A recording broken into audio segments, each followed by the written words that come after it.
शाऊल से पौलुस, एक अद्भुत बदलाव की कहानी। बहुत समय पहले यरूशलेम में एक व्यक्ति था जिसका नाम शाऊल था। वह बहुत ज्ञानी था और यहूदी धर्म के नियमों को अच्छी तरह जानता था। लेकिन एक चीज थी जो उसे अलग बनाती थी। वह यीशु मसीह के अनुयायियों से घृणा करता था।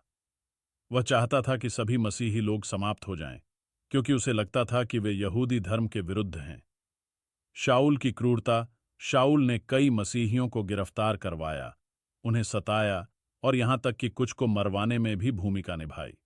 उसे गर्व था कि वह अपने धर्म की रक्षा कर रहा है। एक दिन उसे पता चला कि दमास्कस नामक शहर में कई मसीही लोग रह रहे हैं। उसने यहूदी नेताओं से अनुमति ली कि वह वहां जाकर मसीहियों को गिरफ्तार कर सके और यरूशलेम वापस लाए। दमिश्क की ओर यात्रा और ईश्वर का प्रकाश। शाऊल अपने कुछ साथियों के साथ घोड़े पर सवार होकर दमिश्क की ओर निकला। जैसे ही वह शहर के पास पहुंचा, अचानक आकाश से एक तेज चमकदार रोशनी उसके चारों ओर चमक उठी।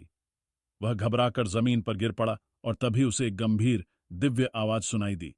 शाऊल, शाऊल, तू मुझे क्यों सता रहा है? शाऊल चौंक गया।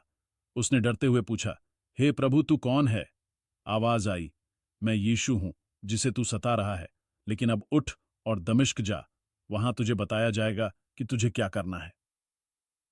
अंधेपन की परीक्षा। जब शाऊल ने अपनी आंखें खोलीं तो वह कुछ भी नहीं देख सकता था। वह अंधा हो चुका था। उसके साथी उसे सहारा देकर दमिश्क ले गए। वहां वह 3 दिन तक न कुछ खा सका न पी सका। अनन्यास का आगमन और चमत्कार। दमिश्क में अनन्यास नामक एक भक्त मसीही रहता था। यीशु ने उसे दर्शन देकर कहा, अनन्यास, जा और शाऊल के लिए प्रार्थना कर, वह अब मेरा सेवक बनेगा। अनन्यास डर गया और बोला, प्रभु, यह वही शाऊल है जिसने तेरा अनुसरण करने वालों को सताया है। लेकिन यीशु ने उत्तर दिया, डर मत। मैंने उसे चुना है कि वह गैर यहूदियों, राजाओं और इस्राएलियों के सामने मेरा संदेश फैलाए। अनन्यास शाऊल के पास गया, उसके सिर पर हाथ रखा और कहा, हे भाई शाऊल, प्रभु यीशु जो तुझे रास्ते में दिखाई दिया था, उसने मुझे भेजा है कि तू फिर से देखने लगे और पवित्र आत्मा से भर जाए। तुरंत शाऊल की आंखों से कुछ छिलके गिर गए और वह फिर से देखने लगा। शाऊल का परिवर्तन। पौलुस का जन्म। शाऊल ने उसी क्षण यीशु मसीह में विश्वास किया और बपतिस्मा लिया। अब वह मसीहियों का शत्रु नहीं था, बल्कि यीशु का सबसे बड़ा प्रचारक बन गया।